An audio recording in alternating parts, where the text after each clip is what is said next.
England ও ওয়েলসে বর্তমানে প্রায় ৫০ lakh lease hold বাড়ি রয়েছে, যেখানে বাসিন্দারা নির্দিষ্ট সময়ের জন্য ফ্রি হোল্ডের কাছ থেকে লিজ নিয়ে বসবাস করেন। সরকার লিজ হোল্ড ব্যবস্থায় বড় ধরনের সংস্কারের পরিকল্পনা প্রকাশ করেছে, যার আওতায় লিজ হোল্ডারদের গ্রাউন্ড রেন্ট সর্বোচ্চ বছরে ২৫০ পাউন্ডে সীমাবদ্ধ করা হবে। This is the staircase that they've put in up to the flats that they were building in my loft space. Lease holder এই নারী বাড়ির মালিকদের তাদের ভবন ব্যবস্থাপনায় আরও বেশি নিয়ন্ত্রণ দেওয়ার খবরে স্বস্তি প্রকাশ করেছেন। I think it's too late for me, unfortunately. The damage is well and truly done.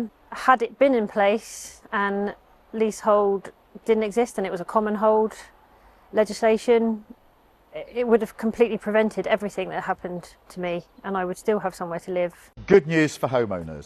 এক টিকটক ভিডিওতে প্রধানমন্ত্রী স্যার কিয়ার স্টারমার বলেন, এই পদক্ষেপের ফলে অনেক লিজ হোল্ডার বছরে কয়েকশো পাউন্ড পর্যন্ত সাশ্রয় করতে পারবেন।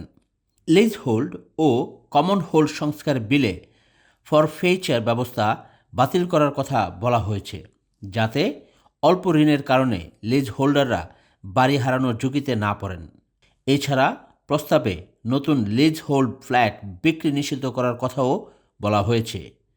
অনেক লিজ হোল্ডার এই ঘোষণায় স্বস্তি প্রকাশ করেছেন।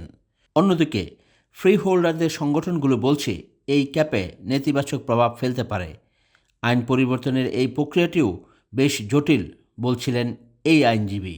I think it's fair to say that there is a redistribution of power, and in this case, with this particular bill, a redistribution of value as well. It's going to mean that leaseholders ultimately over time will know with certainty that their ground rent can't exceed a particular figure.